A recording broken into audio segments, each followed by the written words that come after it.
Bienvenido a un nuevo episodio de Daferra Cybertech. What about getting an apartment that can look at young men that's looking at women that are looking at in social media? What about doing that, looking into things like that, and we can stop that way? I'm like Ricky Bobby. And you know what's so funny? I am with men police officers. I'm like Ricky Bobby. We in America have some of the cleanest air and cleanest water of anybody in the world. Yes, we're gonna put from the green millions of dollars clean it all good. So all of a sudden Chinese Indians can't put nothing in there. Hola, soy Óscar Iglesias, creador de este podcast y emprendedor. Me dedico a la consultoría de ciberseguridad en Daferra Secure, además de ser fundador de escuelatecnologicadaferra.com, donde impartimos cursos especializados en ciberseguridad corporativa GRC, teórico-prácticos y habilitantes a nivel profesional, asesoría sobre plan de carrera y trabajo en el sector, así como ofrecemos formación a medida para empresas. Para estar al tanto de todas nuestras novedades, noticias del sector, ofertas y promociones, date de alta en nuestra newsletter desde cualquier post del blog o el podcast. Y si quieres adentrarte en el mundo de la ciberseguridad pero no sabes por dónde empezar, visita escuelatecnologicadaferra.com/masterclass. En la masterclass en ciberseguridad tendrás a tu disposición un vídeo de más de 1 hora y media donde te contaré qué es la ciberseguridad, por qué tiene sentido formarse en esta materia, así como te hablaré sobre qué se necesita a nivel de conocimientos y habilidades, salidas profesionales, salarios, empresas donde enviar el currículum, opciones de formación y mucho más. En esta ocasión tenemos un warning importante. Ya están disponibles tanto el Bootcamp técnico online de ciberseguridad, que no requerirá conocimientos previos por parte del alumno, como el curso de informática forense y peritaje forense, adicionalmente a nuestro tradicional curso avanzado en ciberseguridad GRC. Con esto cubrimos la parte troncal de las principales salidas profesionales en el ámbito de la seguridad de la información. Todavía estás a tiempo para enrolarte en los 2 nuevos cursos con una oferta especial de lanzamiento, pero en cambio la formación en ciberseguridad GRC, y este es el warning, está teniendo mucho tirón debido a los cambios regulatorios y advertimos que va a subir de precio probablemente a partir de junio. Si estás interesado o quieres más información sobre cualquiera de las 3 opciones, escríbenos a través del formulario de contacto de la web de la escuela o en contacto@escuelatecnologicadaferra.com. Siguen siendo oportunidades fantásticas para potenciar tu perfil laboral o darle un giro a tu carrera en un corto plazo de tiempo.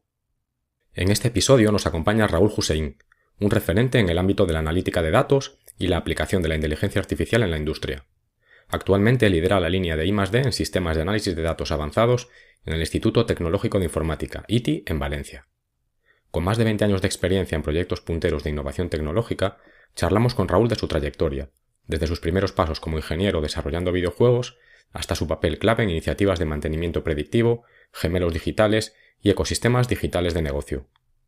Hablamos con él, entre otras cosas, sobre por qué eligió la ingeniería informática y su evolución profesional, los retos de aplicar IA en entornos reales de industria y logística, las oportunidades de la industria 4.0 y la necesidad de regulación equilibrada, proyectos reales donde IA y ciberseguridad se cruzan con eficiencia operativa, su visión sobre el futuro tecnológico y las barreras actuales para la innovación, o cómo mantenerse a la vanguardia en tecnología o acceder a este interesante sector. En la sección más personal, descubrimos entre otras cosas su pasión por la astronomía, que ejerce de manera semiprofesional. De hecho, dejaremos en el post de la web de la escuela los enlaces de su galería de fotos astronómicas, así como su canal de YouTube. No te pierdas esta conversación cargada de visión, estrategia y experiencia real sobre el presente y el futuro de la tecnología y la industria. Espero que la disfrutes. Pues buenos días, Raúl, y bienvenido al podcast. Hola, buenos días, Óscar. Encantado de estar en el podcast. Gracias por la invitación. Nada, gracias para ti por asistir. Pues vamos a empezar como con todos los invitados. Haznos primeramente una semblanza de ti, Raúl. ¿Cómo te definirías a nivel personal? Pues a nivel personal diría que soy bastante curioso, siempre ando como inventando, curioseando, sobre todo en el ámbito de la tecnología. Y me considero una persona bastante social, que le gusta mucho trabajar en equipo, el compartir, el reflexionar con los demás y tal vez últimamente me dicen demasiado algo obsesivo con lo que me gusta mucho y esto luego veréis que tiene sentido, ¿no? Relacionado con el trabajo y con los hobbies, porque cuando algo me apasiona me cuesta controlarme y eso. No sé si es una virtud o un defecto. Parece que hoy en día es más se dice que es una virtud, pero diría que me define bastante, ¿no? Es el Ujú. curiosear y el profundizar y el concentrarme en aquello que me apasiona. En resumen, diría que es esto, ¿no? Sociable, curioso y en cierta manera, en el buen sentido, algo obsesivo con aquello que me apasiona, ¿no?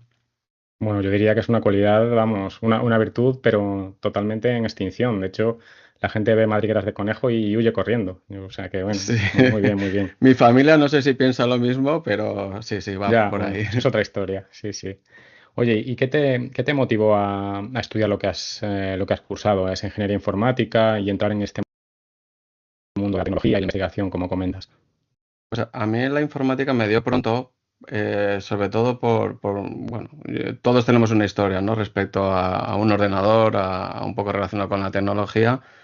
Pues yo vi al hermano de un buen amigo mío programar en BASIC, que es su Spectrum, y yo era muy pequeñito y sentí que de verdad quería hacer lo mismo. Es decir, a mí me motivaba mucho no sé por qué, me atrajo mucho el desarrollo de software, los videojuegos, entonces yo un poco tenía la curiosidad y la gana, ¿no? de aprender en este ámbito para concentrarme en hacer videojuegos realmente, ¿no? Ah, Luego, sí. luego, sí, sí, sí, luego el mundo me llevó por otro lado y sobre todo en la investigación, porque siempre he sido, como digo, curioso. Si yo me imaginaba en el típico laboratorio, ¿vale? Con la bata blanca desde bien pequeño.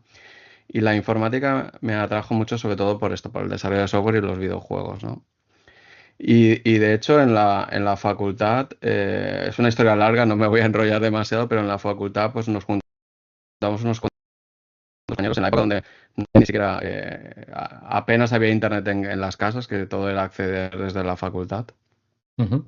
Y montamos un juego de rol conversacional, un MUD, no sé si lo conoces, esto es el Multi-User Dungeon, que por aquel entonces pegaba muy fuerte, en modo texto, basado en Dungeons and Dragons. Y nos juntamos unos cuantos compañeros, montamos un servidor en la facultad y estuvimos, era un juego además en línea, en una época que era difícil acceder a estos videojuegos. Y ahí realmente sentí que estaba haciendo lo que quería hacer en la facultad. O sea, casi me olvidé de las clases y me concentré durante unos cuantos años en un juego que a día de hoy sigue existiendo Qué bueno. del cual me siento muy orgulloso, ¿no? O sea, que ahí cumplí un sueño, ¿no? Digamos que siempre me había imaginado en el típico, pues, garaje, ¿no? Todos ahí con compañeros, amigos compartiendo la pasión, ¿no? En este caso me gustaba mucho el desarrollo de software y los videojuegos.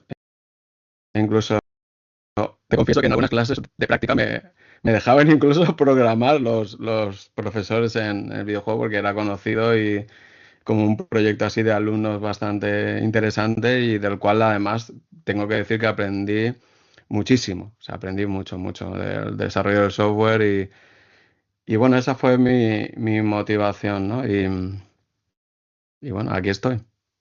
Genial. No, la verdad es que suena estupendo. Entiendo que, a ver, desde mi punto de vista, la universidad también tendría que ser eso, ¿no? Para un poco potenciar la creatividad de los alumnos, que puedan explorar, investigar, incluso innovar, como tú bien has dicho.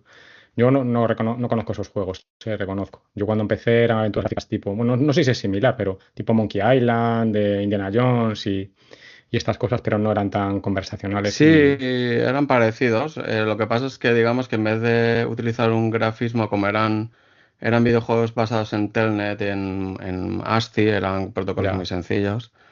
Básicamente es pantalla que negra, en ¿no? Monkey Island, claro, pantalla negra y la descripción de la escena y de los retos eran en modo texto, pero en esencia es lo mismo que un Monkey Island. De hecho, las primeras aventuras conversacionales empiezan y gráficas empiezan así un poco con la línea de comandos que quieres hacer. Coger adoquín y lanzar contra la ventana, ¿no?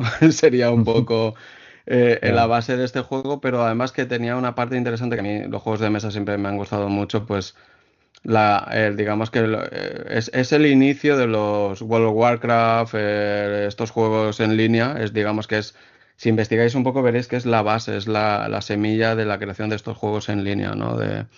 Ultima Online, no sé si os suena, que es un poco viejo, pero que los MUD fueron los precursores y fue bueno, me siento orgulloso de decir que ahí tuvimos uno de los más conocidos a nivel nacional en Ujú. español.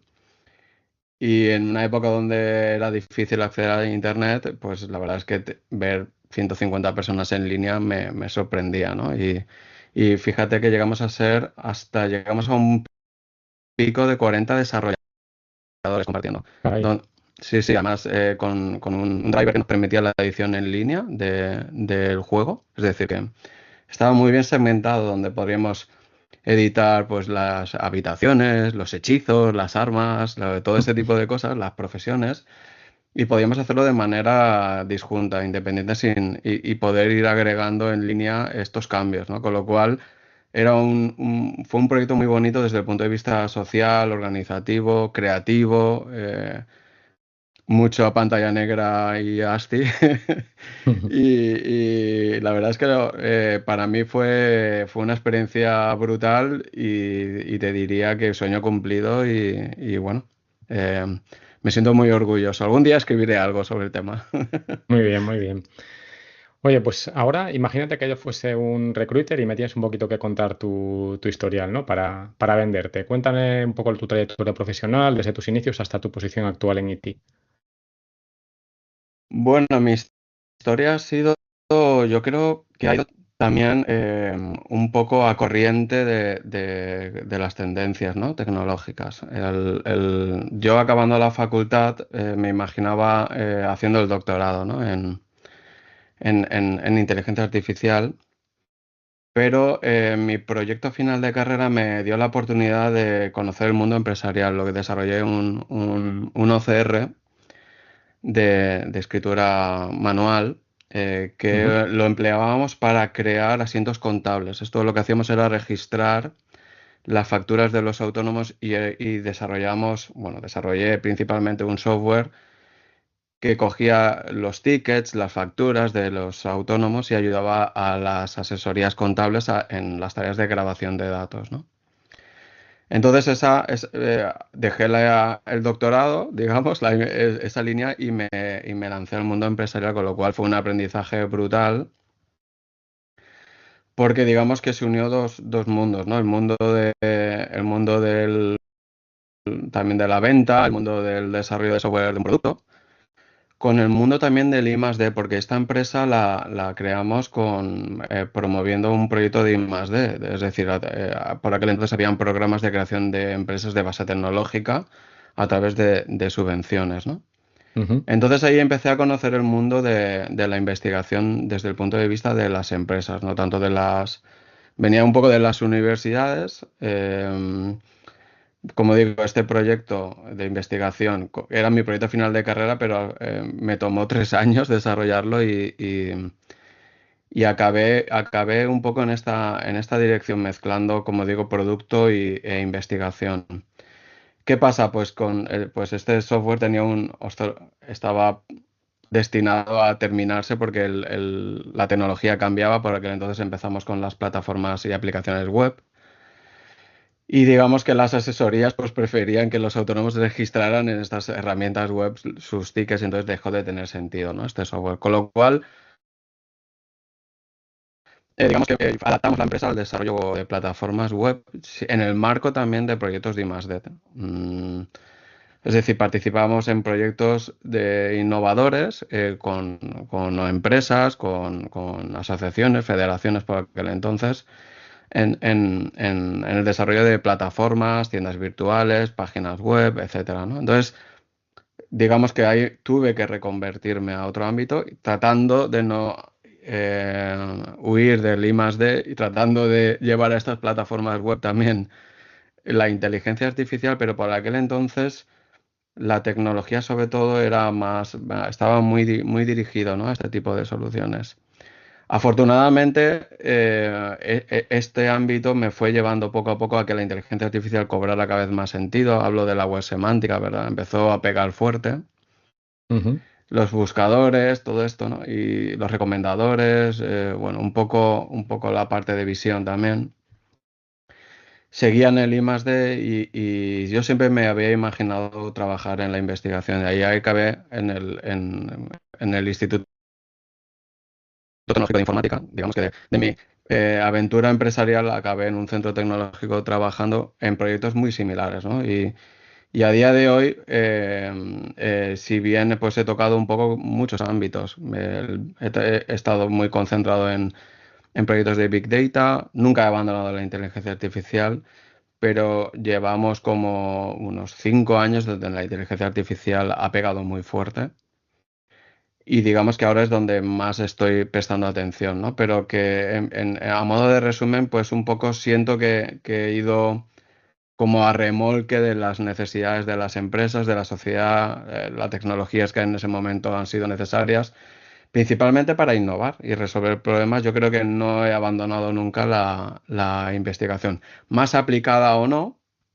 más dirigida a producto o a desarrollar otro tipo de cosas, de cuestiones, pero en definitiva sí he sentido que siempre he estado en ese ámbito. El instituto ahora me brinda la oportunidad de hacer una investigación a lo mejor en algunos casos más fundamental y eso me gusta mucho, la verdad. Ujú. Bueno, yo destacaría, bueno, lo que has dicho tiene todo el sentido, ¿no? Al final, detectar tendencias, tratar de subirte a ellas y resolver necesidades asociadas a las mismas, pues parece más inteligente que a veces a lo mejor innovar en nichos totalmente océano azul sin explorar, pero sin ver realmente si hay apetencia en mercado por ese tipo de soluciones. Pero sí que me gustaría destacar para los oyentes el hecho de que mucha gente no es consciente, pero la inteligencia artificial lleva entre nosotros muchísimos años, décadas incluso. Parece que no hay más que el LLMs en el mundo y hay tecnologías que se llevan explotando y machine learning, etcétera, desde hace muchísimo tiempo y con computadoras mucho menos sofisticadas y potentes que las actuales. Pero bueno, Sí, sí, totalmente. De hecho, ya te digo, en el juego que te comentaba en la facultad, de hecho fue mi primer contacto con un sistema, con un agente inteligente. Desarrollé una especie de sistema autómata que eran no sé si conoces el término NPC, Non-Player Character, que son los bichos sí, que van por ahí y de vez en cuando te pegan, ¿no? que a veces O son te muy piden tontos. cosas, ¿no? Sí. Bueno, pues yo en esa época, te estoy hablando en 1996, o sea, una cosa así. Ujú. Ya estaba interesado ya hacía prácticas de inteligencia artificial en la facultad y estaba interesado un poco en los agentes, ¿no? A través de sistemas autónomos basados en estado, ese tipo de cuestiones y reglas y cuestiones así, muy simples, ¿no? Porque también era un chaval, pero que es algo que pega desde hace bastante tiempo, si bien ahora, pues obviamente, como todo ha ido evolucionando y tanto las tecnologías como lo que somos capaces de resolver no tienen nada que ver, pero sí, sí, Machine Learning, eh, desde que tengo recuerdo, está presente, o sea, que es decir, que no, que llevábamos tiempo en ello, vaya. Ujú. Y Raúl, ¿qué momento o decisión consideras que ha marcado más tu carrera profesional? Yo, en base a lo que me has comentado, quizás tú tienes otra idea, ¿eh? Diría que el hecho de haber descartado barra pospuesto, ¿no? Porque nunca se sabe el tema del doctorado. Pero ¿tú cómo lo ves? Sí, yo diría que sí. Y de hecho, eso me ha permitido también, pues a lo mejor tener otras experiencias, sobre todo a nivel empresarial, tener otras experiencias que me aportan, digamos, posiblemente, o así me lo transmiten, un valor añadido en el ámbito de la investigación. Es decir, ese es el momento, diría así, totalmente crucial, ¿no? Cuando decido no apostar por hacer el doctorado y lanzarme al mundo del emprendimiento. Ujú. Y también, ¿sabes? Un poco en una época donde emprender no era tan guay, tan de moda, ¿no? No había tanto apoyo y tanto conocimiento. De hecho, incluso a nivel personal, se veía como, ¿qué haces, loco? Que no te vas a una multinacional o no haces el doctorado, ¿no? Pero como digo, a mí me mueve mucho la pasión por lo que hago y estaba convencido de que esta investigación lo iba a petar, que Mm. lo iba a conseguir. La verdad, fueron años duros, no voy a mentirte, pero sí, totalmente, ese fue mi punto clave. Y ahora pues lo veo con una perspectiva de que lo he pasado bien, y además he aprendido cosas que a día de hoy estoy aplicado, ¿no? Que si no hubiera salido a lo mejor del laboratorio, pues sería otro tipo de persona, ¿no? Y ni peor ni mejor, no estoy, no estoy diciendo, pero sí que yo siento que me da otra mirada a las cosas, otra perspectiva, y entonces cuando participo en proyectos con las empresas, en proyectos de I+D, en consorcio, ese tipo de cuestiones, creo que me da una ventaja, ¿no? Pero bueno, todos podemos. No sé si empatizas con esto porque sé que tú estás emprendiendo y Sí, estás en. sí, en- totalmente. Yo, vamos, me alineo 100% con lo que has dicho. De hecho, siempre le comento a todo el mundo que todo aquel que se lo pueda permitir, oye, no vamos a idealizar el emprendimiento porque efectivamente tiene muchos sinsabores, es duro, en ocasiones te sientes muy solo, etcétera, pero considero que es una escuela de vida, incluso a nivel profesional, por supuesto, enorme, enorme. Hacer unos poquitos años de emprendimiento en muchas ocasiones es como multiplicar eso por 3 o por 5 en una empresa Claro. privada o más, ¿eh? Siempre digo que no es lo mismo un año de experiencia perdón, 10 años de experiencia que un año de experiencia repetido 10 veces, ¿no? Como ocurre muchas veces en la empresa privada. Entonces, en ese sentido, emprender también te obliga muchas veces a cambiar de rumbo, a reinventarte, como tú has dicho, tener que vender, tener que exponerte mucho más, es otra liga. Tienes un momento, pienso, cuando puede ser cómodo y divertido y el riesgo se puede controlar más, ¿no? Hay que elegirlo. Yo, mi experiencia, emprender, te hablo de que estuve como cerca de 12, 14 años emprendiendo. He participado en distintas empresas, es decir, no es solo la que te comentaba del OCR. Y la verdad es que puedo decir que he disfrutado mucho, sobre todo de aquellas reuniones donde uno está pensando cómo crear un plan de negocio, con Ujú. amigos, con socios, ¿no? Yo esto lo he disfrutado mucho. Y fíjate, y he tenido todas las distintas experiencias de creación de ideas que no han funcionado, empresas que han estado 7 años funcionando y han quebrado, o empresas que a lo mejor ya no han dejado de motivarme. He pasado un poco por todo ello, con lo cual eso también me ha dado como a veces la templanza también, ¿no? Para la gestión del riesgo o de las crisis o ese tipo de cosas. O sea que he pasado un poco por todo eso, ¿no? Pero yo te digo, mi visión siempre fue, yo quería trabajar en un centro tecnológico, desde que era estudiante en la facultad me motivaba, o sea que para mí trabajar ahora en IT es una gozada, o sea, lo disfruto cada día y espero que dure mucho tiempo y nada, desde aquí mando un saludo a mis compañeros que seguro que me escucharán. Muy bien, igualmente, yo también lo hago. Pues hablemos un poquito entonces ahora de esta parte, entremos en temas más tecnológicos. Háblanos de IT, ya que lo has mencionado. ¿Cuál es vuestra misión? ¿A qué os dedicáis y qué tipos de proyectos trabajáis actualmente desde vuestra entidad? Bueno, nosotros somos un centro tecnológico de la Comunidad Valenciana, un centro que tengo que decir que pertenecemos a una red de centros de la comunidad, que es una red que nos permite, fíjate, hacer una propuesta bastante multidisciplinar, porque tenemos centros tecnológicos, nosotros somos de la informática, pero también está del plástico, de la alimentación, de la Ujú. energía, seguro que me dejo muchos, pero que nos da una visión de conjunto bastante potente, porque nuestra misión, en términos generales, pues obviamente es investigar y desarrollar, ¿no? Tecnologías que resuelvan los problemas de las empresas, que resuelvan retos de la sociedad y que permita que sean más competitivos, digamos, que la industria sea más competitiva, ¿no? Que en definitiva. Con lo cual, es una investigación muy aplicada y muy hermanada también con a lo mejor investigaciones más fundamentales que pues, se producen en la universidad. Nosotros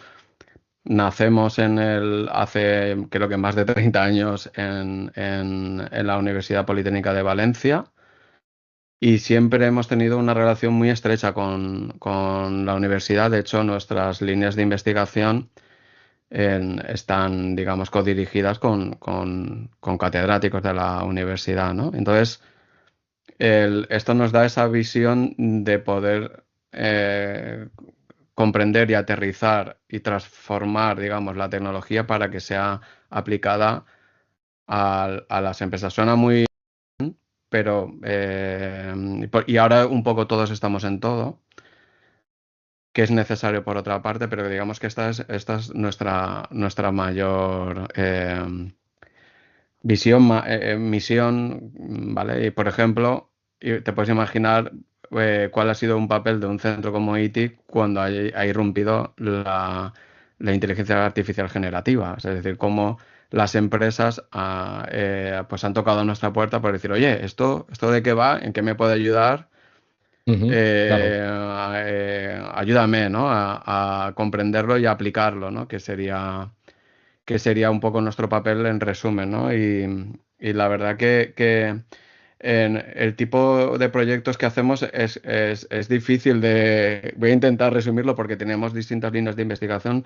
Somos alrededor de unas 330 personas, o sea que te puedes imaginar. Eh, pero que tenemos proyectos pues, relacionados con Big Data, con espacios de datos, con infraestructuras y tecnologías relacionadas con lo que llamamos el ciclo del dato, que ahora está bastante de moda, o sea, todas las tecnologías, habilitadores tecnológicos que están alrededor del dato, ¿no? O sea, sistemas inteligentes, sistemas distribuidos y cloud computing, inteligencia artificial, sistemas de optimización, comunicaciones, desarrollo de software, bueno, informática en definitiva, ¿no? Y proyectos, pues trabajamos al final la informática sabes que es un poco horizontal en cantidad de proyectos, ¿no? Desde interfaces avanzadas, interfaces, o sea, realidad aumentada, inteligencia neuromórfica, cámaras neuromórficas, agentes inteligentes, bueno, es que me dejo un montón de cosas, pero proyectos de gemelos digitales que tú conoces muy bien, proyectos de optimización logística, mantenimiento predictivo, optimización de ventas, desarrollo de plataformas, de gestión, de datos. O sea, la verdad Vamos, es que la definición de multidisciplinar. es totalmente Internet de las cosas, comunicaciones inalámbricas, o sea, es brutal, ¿no? Entonces, resumir lo que hace ETI es muy complejo. Hay muchos proyectos interesantes, o sea que yo creo que cada proyecto te genera esa curiosidad de ver cuál es el problema que quieres resolver.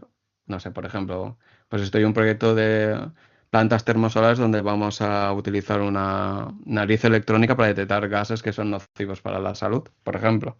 Ujú. Ese tipo de... Hay cositas que la verdad es que me hacen que el trabajo no es aburrido y es no apto para el que no tenga un poquito de curiosidad y ganas de conocer y aprender todo el tiempo, ¿no? Que es un poco, en definitiva, o sea, os invito a entrar a la web del ITI, iti.es, Ok, para conocer todos estos proyectos porque seguro que os puedan inspirar o incluso ayudar, ¿no? sí. Bueno, como soslayabas, efectivamente yo he trabajado con vosotros, ¿no? Desde mi rol en Improtec y doy fe de que trabajáis bien. Te preguntaría, de todas estas disciplinas y proyectos en los que te has embarcado, ¿cuál te ha resultado más desafiante, más inspirador o donde hayas visto a lo mejor un impacto más significativo en el cliente final? A ver, diría que son posiblemente tres cosas diferentes. A veces el desafío con el impacto no siempre necesariamente están unidos. Ujú. Y voy a diferenciar, si te parece bien. El desafío más grande que he tenido posiblemente haya sido un proyecto de duración 4 años de I+D en Ford, en la planta de Almusafes de Ford. En las líneas de motores y culatas fue un proyecto de mantenimiento predictivo en una época donde la tecnología de Big Data estaba naciendo, donde no había mucho conocimiento al respecto, donde hemos tenido que desarrollar incluso algoritmos propios distribuidos para la preparación de datos, para el alineamiento, para limpieza de datos, imagínate, ¿no? En una Ujú. época donde realmente teníamos un reto de manejo de datos y donde estuvimos trabajando en construir un clúster de Big Data en la propia red de planta de Ford y con todas sus dificultades no operacionales. Como digo, para mí fue un proyecto muy difícil, pero también de mucho aprendizaje, ¿no? Donde finalmente construimos una plataforma que, bueno, podríamos llamarla hoy en día Gemelo Digital, pero por aquel entonces ni se estilaba esto, donde éramos capaces de recoger información de 2 líneas de fabricación, culatas y bloques, como te decía, con al menos 27 estaciones y 8 sensores por estación. O sea, en tiempo real era una locura. Donde además aplicábamos algoritmos de detección de anomalías que eran capaces de hacer continuous learning, que se dice ahora, de ir aprendiendo sobre la marcha y crear un sistema que hoy en día está bastante de moda, que tiene que ver con poder supervisar lo que es anómalo, ¿no? Es decir, el departamento de mejora de proceso, nosotros construimos una herramienta de la cual me siento bastante orgulloso que permitía, digamos, conocer las rachas de anomalías para poder ser supervisadas y anotadas por parte de los ingenieros, de tal manera que el sistema era capaz de solo alertar aquellas que fueran relevantes, ¿no? Con lo cual, en un contexto donde la fabricación era tan variable, tan compleja, nos tomó tiempo, ¿no? Y como digo, en una época donde la tecnología no había cursos, ni másters, ni libros sobre ello, que había que estar pegándose, ¿no? con todo esto y la verdad que, bueno, por eso también era un proyecto de I+D. Fue posiblemente el proyecto más difícil, ¿no? Pues impacto, no lo sé, diría que el impacto en este proyecto fue más el conocimiento que generamos, ¿no? Y que fuimos, Ya. además, asumiendo que había un riesgo, ¿no? tecnológico bastante grande, ¿no? en este proyecto. El impacto diría que el proyecto que más impacto hemos tenido, y aunque como digo también tenía como un periodo bastante corto, ¿no? Porque la IA generativa lo cambió, fue un proyecto que hicimos con la empresa, con una startup que se llama Lexago, que fue un proyecto donde desarrollamos una IA que era capaz de responder preguntas laboral legal en una época donde no habían LLMs. O sea, es decir, en la época donde hablar de transfer learning o de modelos preentrenados era un poco raro, o transformers, ¿no? Ujú. Lo cual, cuando acabamos el proyecto, sentimos que habíamos ayudado mucho a una empresa que tenía pues que atender a muchas llamadas, muchas peticiones en analógico y pasaron a un alto grado de automatización, ¿no? Con lo cual eso provocó que la empresa se planteara construir una startup, ¿no? Y una herramienta a partir de aquí, ¿no? Y diría que fue de los proyectos que sentí que mayor impacto habíamos tenido desde el punto de vista de cambiar los propios procesos. No hablo de impacto económico, sino de realmente sentir que estábamos a la vanguardia, ¿no? De lo que Sí, de estábamos transformar el haciendo. negocio, ¿no? Sí. Y esta parte me interesa especialmente, Raúl, esta pregunta que te voy a hacer ahora, a ver cuál es tu opinión.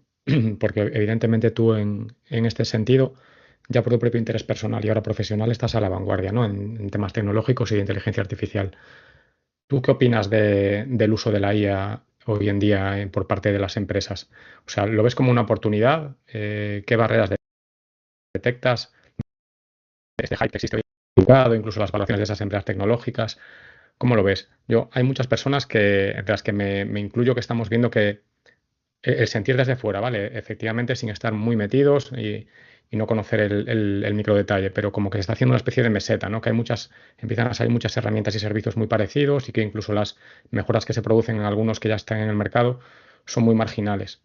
Que ha habido un ramp up muy empinado, digamos, con una pendiente muy elevada, pero que ahora que se está suavizando. ¿Cómo lo ves tú todo esto? Digamos que sí que me parece importante que distingamos, porque a veces veo que confundimos desde el punto de vista funcional, estoy de acuerdo con lo que dices, es decir, al final, o sea, es innegable que la IA generativa es una oportunidad para todos, tanto no solo para las empresas, sino para la sociedad en general, ¿no? Ujú. Pero desde el punto de vista funcional, pues todavía creo que estamos en esa fase de adopción donde estamos aprendiendo a aplicarla, a adaptarla, y que a lo mejor es lo que uso repetitivo. Mm, podemos tener la sensación de que no seguimos a lo mejor desde el punto de vista funcional a la misma velocidad, ¿no? Con la que al principio nos dio la sensación de que esto iba a ser totalmente exponencial, ¿no? Pero sin embargo, desde el punto de vista digamos, de un investigador o de la gente del mundo de la IA, en realidad para nosotros sí que ha habido una gran revolución, ha habido un cambio de paradigma, literalmente, ¿no? Es decir, un cambio donde hemos pasado de una época donde hablábamos de entrenar modelos específicos para hacer una tarea sin mucha certidumbre sobre su eficacia y con una difícil adopción, porque, digamos, las personas estábamos un poquito como en alerta, ¿no? Desconfiantes de lo que es la IA, ¿no? Pero sin Ujú. embargo, el mundo en el que vivimos ahora es en el que yo me he pasado muchos años, ¿sabes?, de aplicaciones y tratando de convencer, pero ahora es al revés, ahora es de las empresas que tratan de convencernos a nosotros para que podamos adaptar la IA a sus propios procesos, ¿no? Con lo cual, para mí ha habido un cambio significativo y desde la perspectiva de un investigador, estamos en el ámbito donde ya se hablan de términos más relacionados con adaptar modelos preentrenados, con transferencia de aprendizaje, con reducir tamaños de modelos generalistas para que funcionan bien, digamos, en un contexto donde esto nos va a llevar a otros lugares, ¿no? Digamos, es como un punto de apoyo, es como que de repente hemos inventado la escritura y estamos empezando a escribir y a leer libros, ¿no? Entonces, pero a partir de ahí se va a empezar a generar un nuevo conocimiento que está por venir, ¿no? En otros ámbitos que no es el texto, que no es el audio y que no es la imagen o el vídeo, ¿no? Estamos hablando de, pues otros áreas de conocimiento relacionados con la formulación química de productos, de materiales, de fármacos, con el pronóstico del comportamiento de sensores, indicadores de eficiencia, del clima, de un montón de cuestiones, incluso de ciencia, ¿no? De la formulación de nueva ciencia, de la refutación digamos, de teoremas, de teorías. Toda la parte agéntica está por explorar e tratar de poder tener representaciones virtuales de empresas, de negocios, de personas, de dispositivos, de máquinas, de cualquier cosa desde un punto de vista de agente inteligente, ¿no? O sea, estamos en un punto que para mí lo que hemos asistido a un cambio de mentalidad, a una confirmación de que la solución es viable, de un autoconvencimiento de que hay que poner aquí la inversión, el tiempo, el esfuerzo, tanto desde el punto de vista de los desarrolladores como desde los usuarios, ¿no? Ya te digo, las personas, las empresas están pidiendo constantemente soluciones, preguntas, o sea, ha habido una conmoción en la fuerza, joven Oscar. Entonces, esa meseta yo creo que posiblemente sea en la superficie, o sea que estamos teniendo efecto posiblemente iceberg, Oscar. Entonces, ¿qué significa esto? Que hay una tecnología que está por venir todavía. Vale, vale. Entonces tú te alineas con la tesis de Mustafa Suleiman y que lo que viene verdaderamente es un tsunami, que llegará tarde o temprano, pero que acabará cubriéndonos, ¿no? Creo que sí, por un patrón, ¿no? Que es que tiene que ver con la energía que las personas ponemos en esta tecnología. Es decir, todos estamos pensando en ella. Todos estamos intentando aplicarla, buscarle soluciones, cuestionándola, pero estamos Ujú. hablando de ella, estamos poniendo energía. Esa energía, además, estamos asistiendo a una velocidad de cambio, ¿no? Bastante importante y se siguen cumpliendo los modelos, ¿no? De avance, ¿no? De la precisión de las tecnologías, ¿no? Otra cosa es que a nivel funcional, a nivel de lo que nos resuelve en el día a día, podamos ver un estancamiento, pero en realidad hay dos miradas, ¿no? La mirada, como digo, de la base tecnológica, Claro. que ahí sí que veo que hay un movimiento bastante grande. Y desde el punto de vista funcional, posiblemente estemos todavía haciéndole preguntas y búsquedas sencillas en nuestro LLM y ya está, y poco más, ¿no? Ujú. Pero no, hay más detrás, ¿eh? Ok, pues nada, esperaremos a ver qué hay tras la cortina. Creo que quizás también se debe un poquito a, bueno, no es exactamente un sesgo, pero había leído un libro hace tiempo que tenía un nombre, ese concepto, y es el hecho de que los seres humanos estamos cada vez perdiendo más esa capacidad de asombro con todo lo relativo a la tecnología. Y ahora, por ejemplo, lo que es tan cotidiano como llevar un smartphone con GPS integrado, con un navegador, etcétera, pues eso era impensable hace 20 años. Sí, 20 años. El iPhone creo que es de 2006, si no recuerdo mal. Y, y ahora no, ahora ya pues efectivamente tienes ahí una aplicación que te permite simplemente con un prompt generar una imagen de alta calidad y te parece algo ya cotidiano y lleva Sí, con nosotros cuánto, un año a lo mejor, no lo sé. Pero bueno, en fin. a veces en plan, en clave broma con amigos hablamos de que las películas distópicas tecnológicas ya no lo han contado. Entonces como que Claro, ya es conocido, ¿no? Pero es sorprendente, está ocurriendo, ¿no? Está ocurriendo cada vez. Se estrecha más la distancia entre lo que veíamos en las películas y la realidad, ¿no? En este sentido, pues yo qué sé. ujú, Cuando vimos, por ejemplo, la película Her, ¿no? Del sí, asistente del cual se enamora el protagonista, pues nos parecería posiblemente distópico, pero hoy en día nadie creo que duda de que llegaremos a algo parecido, ¿no? Por ejemplo, ¿no? Y eso la verdad es ya, que me choca bastante, me explota bastante la cabeza. sí, sí, posiblemente esté ocurriendo ya, de hecho. Mm. Oye, ¿y qué opinas de la regulación, sobre todo aquí en Europa? ¿Crees que está ayudando, que está frenando la innovación, que es necesaria? ¿Cómo lo ves? Bueno, yo creo que posiblemente esté generando más miedo que ayudando a día de hoy, Ujú, pero soy de los que voto en la IA responsable, ¿no? Y estoy a favor. ¿Y por qué? Porque creo que en este punto, es decir, inventamos el coche y después creamos las reglas viales, ¿no? Las normas viales, ¿no? Entonces, creo que tenemos que ordenar este crecimiento, ¿no? Y ordenar lo que significa impedir la innovación, no. Significa ordenar la innovación. Y entonces, en ese sentido, por ejemplo, los centros tecnológicos y las universidades tenemos algo que decir aquí y podemos ser esos lugares seguros donde pueda ocurrir la innovación, ¿no? Junto con las empresas, ¿no? Y poder regularla de alguna manera.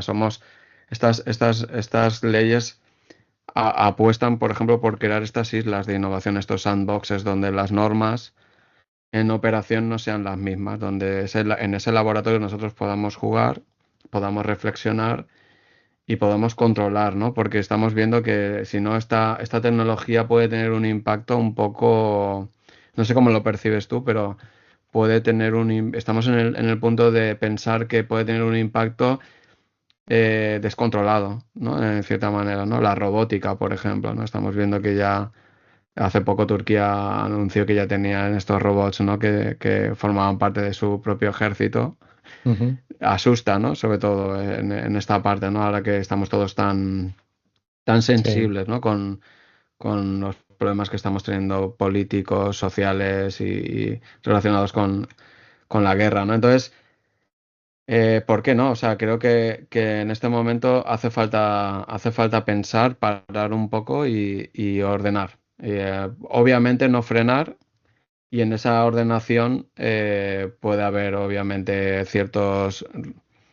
reducir un poco la velocidad de ciertas innovaciones, pero bueno, hay que también generar un ejemplo, ¿no? O sea, no tenemos ya bastantes ejemplos en otros lugares donde el no ordenar esto puede provocar bastantes daños, ¿no? A nivel social y a nivel económico, ¿no? Estamos viendo como, por ejemplo, Nvidia puede desplomarse en bolsa de un día para otro por un anuncio de una tecnología, ¿no? Por ejemplo, en ujú, otro lugar del mundo.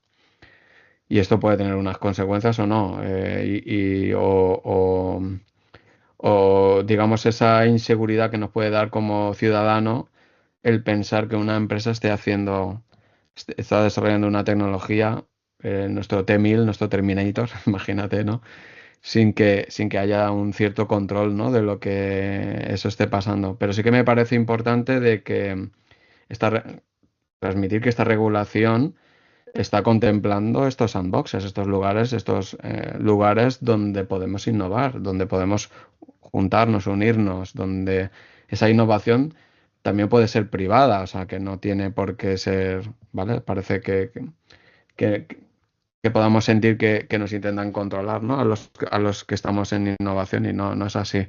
Al menos no tiene pinta de que sea así, con lo cual a mí me da bastante seguridad y como digo, yo apuesto por una IA responsable. Sí, sí, Ujú. seguro. Sí, estoy de acuerdo contigo. Bueno, yo lo veía un poco como la historia esta de la tragedia de los comunes, ¿no? Que es como que efectivamente si no hay ningún tipo de cortapisa ni control podemos acabar mal. No sé quién lo definía como que vamos en un coche a muy alta velocidad por una carretera donde al fondo hay un precipicio, pero vamos atravesando una zona que cada vez el paisaje es más bonito y más bonito y más bonito. Entonces es un Ujú. riesgo muy elevado. Pero claro, por otro lado, si tú hiperregulas, te puedes quedar atrás y pierdes competitividad. Entonces es difícil encontrar el balance. A mí me preocupa sobre todo en temas cotidianos, ¿no? Como por ejemplo, ya al margen de lo que has dicho, temas bélicos, me preocupa incluso más que la robótica en sí, todo el tema de drónica, por ejemplo. Eso me da bastante más miedo.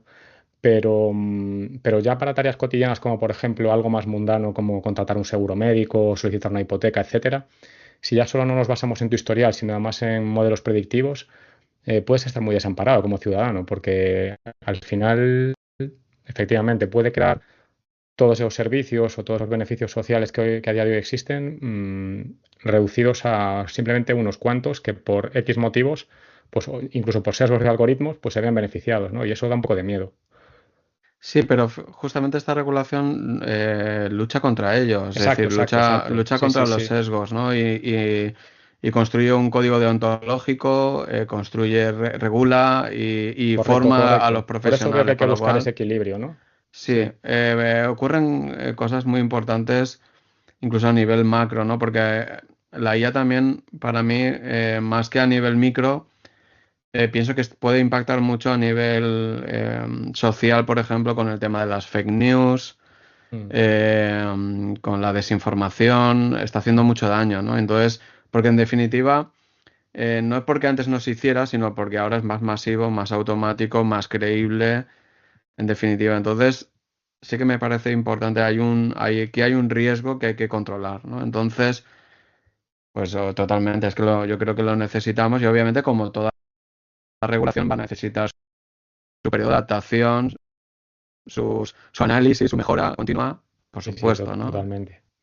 Bueno, Mm. el melón de las fake news sí que no lo abriría, ¿eh? Porque yo la única diferencia que veo es que antes solamente las fake news las generaban los poderosos y ahora las puede generar cualquiera.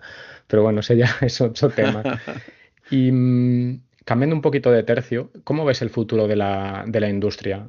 Se venía hablando ya hace un tiempo de Industria 4.0 con el tema de digitalización, conexión a Internet y demás. Ahora incluso se habla de 5.0.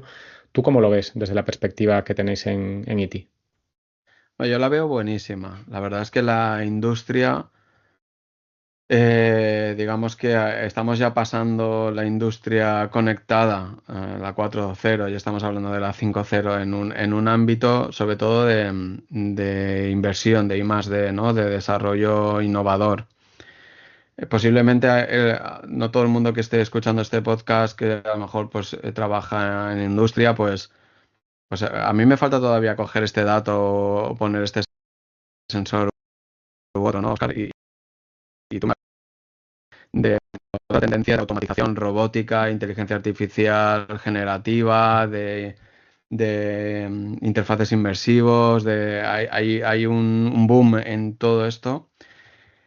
Pero digamos que o sea, lo interesante es que vemos una aplicación directa, ¿no? En algo que empezó en la industria 4.0 de todas estas nuevas tecnologías que son cada vez más eficaces, más inteligentes y mejores, ¿no? Como por ejemplo, como decía, esto que hablaba de los agentes inteligentes de los LLM o de los Ujú. grandes modelos que nos ayudan pues a tomar decisiones, a detectar fallos, a hacer pronósticos.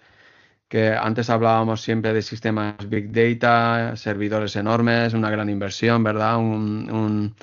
El típico cloud computing. Ahora ya estamos hablando de cómo aplicar esta tecnología en el Edge, de cómo llevar a los dispositivos esta tecnología, cómo abaratarla, cómo dotar a estos sensores de cada vez más inteligencia, de autonomía.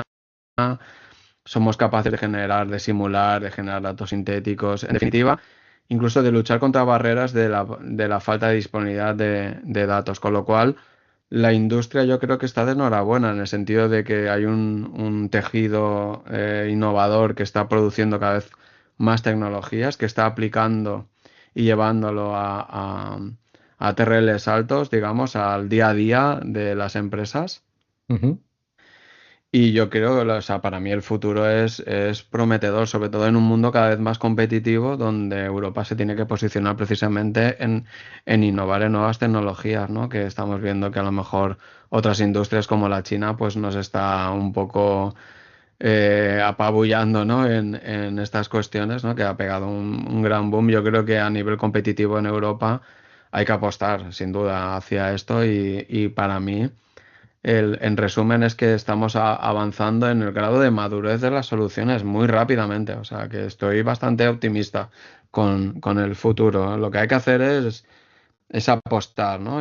Y además es una tecnología, una industria que en muchos casos, sobre todo que ahora se habla mucho, es incluso, se habla de la tecnología dual, es decir, que ahora que estamos en el mundo de que es tan importante invertir en defensa, ¿verdad? Que estamos, todos los gobiernos estamos aquí un poco están traccionando hacia digamos, también el sector de la innovación, pues estamos viendo que la aplicación de estas tecnologías, de estos aprendizajes también son duales, aplican también a defensa, es decir, no solo para la fabricación de instrumentos para la defensa, de tanques o de, bueno, Ujú. de Sí. armas o de infraestructuras en general, sino que también que todo lo relacionado con la inteligencia, incluso en la defensa, con la salud en la defensa, o sea, con un montón de ámbitos. Yo creo que el sector industrial para mí siempre ha sido punta de lanza en este sentido, con lo cual me alegra muchísimo ver que incluso se está empezando, que esos aprendizajes que hemos obtenido en Industria 4.0 lo estamos aplicando, como digo, de forma dual a otros ámbitos, ¿no? Entonces, la industria 5.0, nuestra relación con el entorno sobre todo, está pegando fuerte.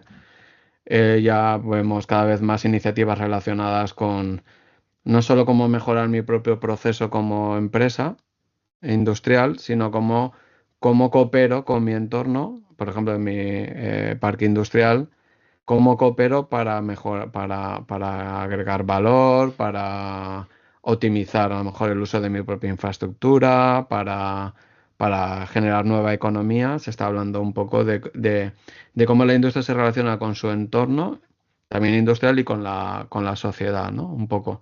Y las tecnologías lo están permitiendo, ¿no? Entonces, para mí el futuro es prometedor y cada vez más seguro. Ujú. Bueno, si nos oye algún responsable de planta, creo que el FOMO está creciendo por momentos, ¿no? Si a lo mejor no se Mm. habían subido todavía al barco de la 4.0 y ya la 5.0 que está saliendo de puerto, ya está zarpando. Luego está también el tema de la ciberseguridad. Yo Ujú. bueno, no sé cómo lo ves tú, luego me cuentas. Al menos en entornos industriales yo sí que noto que el nivel de madurez o de sensibilización todavía es relativamente bajo, o muy bajo incluso diría, a pesar de que sobre todo en infraestructuras críticas y por lo que está ocurriendo a nivel geoestratégico, como decías, se ven incrementos de ciberataques y de incidentes de seguridad proporcionalmente mucho más elevados ya que en los entornos IT tradicionales, que a lo mejor están más protegidos, ¿no? De hecho, bueno, sabes que colaboramos en un proyecto en el que desplegamos una solución en uno de los clientes con Improtec, con quien colaboro. ¿Qué estás viendo tú, Raúl, en este sentido? ¿Qué oportunidades ves y qué estáis trabajando o dónde ves oportunidades a nivel de innovación o proyectos que puedan aportar ese valor y esa protección? Si te parece, voy a hablarte desde mi propia perspectiva, es decir, Claro. desde la perspectiva de un centro que digamos que investiga en habilitadores tecnológicos que puedan y en soluciones que puedan impactar en las empresas que trabajan en ciberseguridad, ¿vale? Lo que estoy, digamos, descubriendo es el que estamos pasando de un ámbito donde había un alto grado de trabajos manuales y estamos pasando a sistemas cada vez más automáticos, ¿no? Eso es lo que yo percibo, ¿no? Es decir, parte del trabajo de estas empresas en construcción de reglas, en minería de logs o de comportamientos de los sistemas, en la recomendación sobre en el análisis de los propios ataques o en el desarrollo de nuevas soluciones que en el ámbito de la ciberseguridad pues se está acelerando, ¿no? O sea, es decir, cada vez estamos, por ejemplo, utilizando inteligencia artificial, por ejemplo, un LLM para desarrollar código, para analizar logs, para construir reglas, para construir recomendaciones, estamos aplicando metodologías que permiten supervisar y cambiar un poco en tiempo récord digamos, la capacidad de detectar comportamientos anómalos. Somos capaces, yo creo que somos más reactivos y los sistemas cada vez más autónomos en este sentido, ¿no? Es decir, por ejemplo, te puedo hablar de proyectos que a mí me ha sorprendido los resultados en el sentido de que las empresas que, por ejemplo, aplicaban sistemas basados en reglas para el control de anomalías en tráfico de red de sistemas informáticos, como hablaban de que los sistemas de Machine Learning y detección de anomalías no les ayudaban porque pasaban mucho tiempo, invertían mucho tiempo en analizar que esas anomalías fueran realmente un problema real, ¿no? Entonces, digamos que ahora estamos en un ámbito donde la IA y las metodologías actuales de Human in the Loop, técnicas de aprendizaje continuo, de incorporación de feedback humano, de utilizar modelos, agentes inteligentes y modelos de lenguaje que son capaces de interpretar lo que está ocurriendo, pues lo que han hecho ha sido acelerar la construcción de estas soluciones. Incluso que me dicen que bueno, que antes no, lo que antes era muy costoso, pues ahora es viable, ¿no? Desde el punto de vista entendiendo costoso de parametrizar digamos, y utilizar este tipo de tecnologías. A nivel de proyectos innovadores, pues me sorprende pues eso de ver cómo ya pasamos al entorno Edge, por ejemplo, de cómo he trabajado en proyectos donde estos algoritmos los destilamos para que corran, por ejemplo, en sistemas embebidos, en microprocesadores, por ejemplo, que son utilizados como sondas, por ejemplo, para analizar el tráfico de red, o como incluso los propios dispositivos IoT tienen esta inteligencia también en el Edge, ¿no? Como una cámara es capaz de hacer este continuous learning, de cómo cooperar entre su comportamiento entre distintos dispositivos de forma coordinada. Digamos, como hemos cogido algoritmos cada vez más complejos y hemos sido capaces de reducir su tamaño, de destilarlos para que corran estos sistemas embebidos. Incluso los propios sistemas embebidos cada vez son más inteligentes desde el punto de vista de ciberseguridad, es decir, que incluso ellos detectan cambios en el propio hardware, son capaces de modelar su propio funcionamiento para detectar cambios en su sistema operativo o sea, sí que veo digamos que los algoritmos complejos veo que se están aplicando a nivel micro. Estamos haciendo, digamos, sistemas cada vez más inteligentes. Por lo tanto, en resumen, diría que la IA está facilitando el desarrollo más rápido de nuevas soluciones a nivel de ciberseguridad porque estamos pasando de un ámbito más manual a un ámbito más automático. Ujú. Sobre todo en estas tareas que están relacionadas o bien con el desarrollo de software o bien con la supervisión de la información para crear inteligencia, reglas, lógicas, etcétera, ¿vale? Y como digo, tratar de llevar esta inteligencia a más cerca de los dispositivos, ¿no? Y eso va a hacer que los dispositivos también cada vez sean más seguros. No hablo y que actúen también como sistemas basados en agentes autónomos, ¿no? En el ámbito de la ciberseguridad, ¿no? O sea que pasamos a lo mejor de un sistema centralizado a descentralizado también, y con más inteligencia en el nodo, ¿no? Por así decirlo. Ok. O sea que resumiendo mucho, a grosso modo, pues tecnologías y dispositivos más smart y más autónomos, ¿no? Sería un poquito el gran resumen de todo lo que has mencionado. Vale, Efectivamente. venga, vamos a abrir un bloque nuevo, vamos a hablar ahora un poquito de aspectos de formación. Entiendo que por tu rol y dedicarte a la innovación es obvio, ¿no? Que la formación continua es primordial, ¿no? En el desarrollo de tu carrera. ¿Qué recomendarías a quienes quieran seguir una carrera similar y embarcarse en, bueno, el mundo tecnológico, pero afín o muy ligado a temas de I+D? En mi caso, yo diría que fue también un poco obligado por las circunstancias, ¿no? Digamos que la información no estaba tan accesible. Hoy en día creo que el aprendizaje continuo o el autoaprendizaje es cada vez más fácil. Yo creo que posiblemente estemos en una era donde el conocimiento nunca ha sido tan accesible, sobre todo de un experto, que cada vez es mejor, ¿no? Como podemos ser los asistentes basados en grandes modelos de lenguaje, no, por no citar alguno.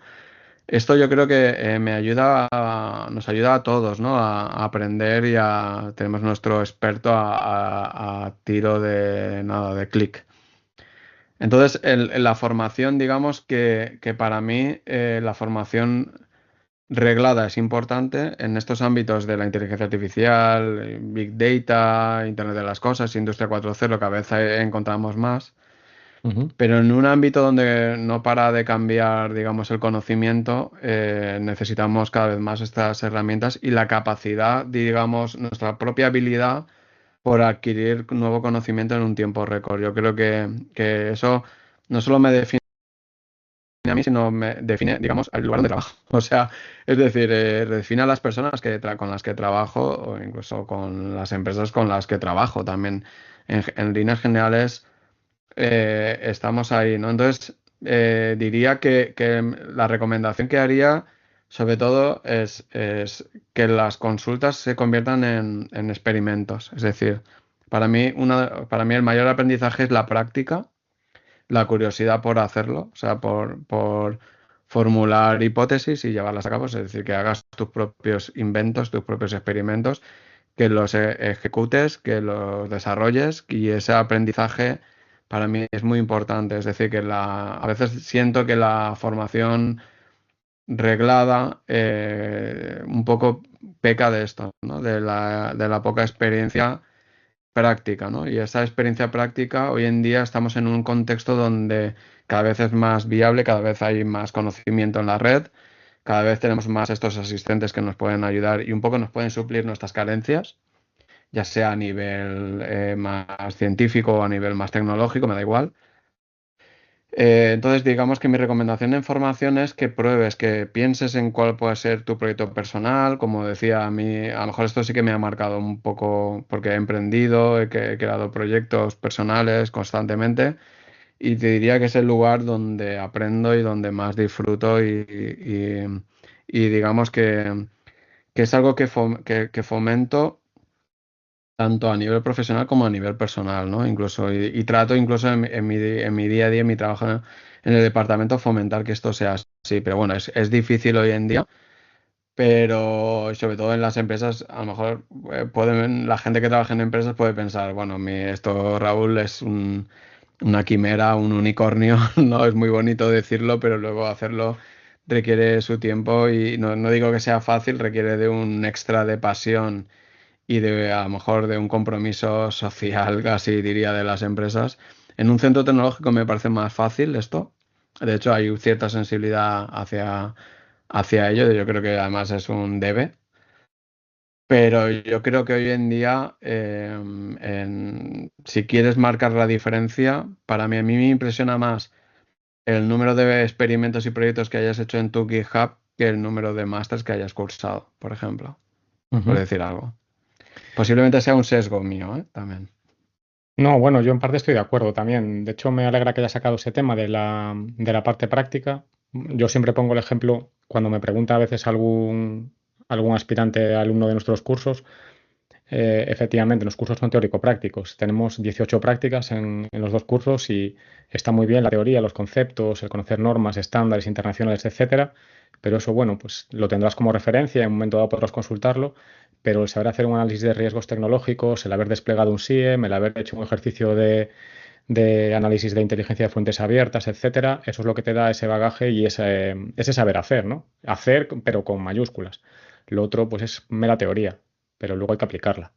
Claro, yo pienso que, y eso es lo que persigo al final, busco una formación que me permita luego plantearme el experimento, el reto, la Ujú, práctica, digamos. Pero para mí no termina la formación hasta que no pasas por este ámbito. Y posiblemente luego sea a posteriori, una vez acaba la formación, ¿no? ujú, Esto es lo que un poco trato de poner en valor, ¿no? Que para mí y además a mí me motiva eso. Es decir, a veces me ocurre que primero pienso en qué quiero hacer y luego busco la formación para que me permita hacerlo, ¿no?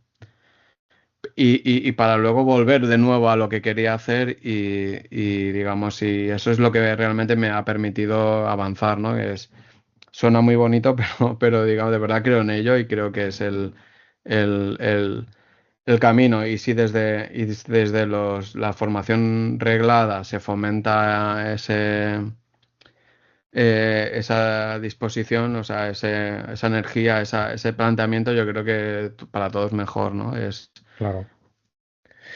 Y en tu experiencia, obviamente, entiendo que tendréis perfiles de muy diversa índole y con diferentes backgrounds dentro de la entidad, pero ¿tú qué habilidades consideras, qué miembros debe tener una persona, tanto los típicos soft skills como habilidades duras, alguien que aspira a trabajar en tu campo, como técnico de I+D o responsable o lo que fuere? Bueno, un poco lo que estamos hablando, en términos generales, diría que es importante la capacidad de autoaprendizaje, ¿no? Esto es importante. Las habilidades técnicas, pues como digo, tener un punto de partida, pues al final de una formación reglada típica, ¿no? De una carrera superior con una licenciatura, un máster, etcétera. Como bien dices, en inteligencia artificial, por ejemplo, la verdad es que los perfiles son bastante variados, pero yo creo que en el ámbito del I+D sí que es importante, como digo, la capacidad para aprender, la capacidad para gestionar posiblemente el riesgo o la incertidumbre, ¿no? Sobre aquello que no se conoce. Porque muchas veces trabajamos desde el tratar de investigar, de aprender y de aplicar, ¿no? Y de experimentar desde un ámbito que a lo mejor no es nuestra expertise, ¿no? Por ejemplo, aplicar IA en reconocimiento de imágenes no tiene nada que ver con aplicar IA en detectar anomalías en tráfico de red, por así decirlo, ¿no? Claro. Son ámbitos distintos. Sí que parten de un conocimiento base que tiene que ver con machine learning, con estadística, con matemáticas, o bien desde una perspectiva más tecnológica con ingeniería informática, con teleco, si no puedes industriales.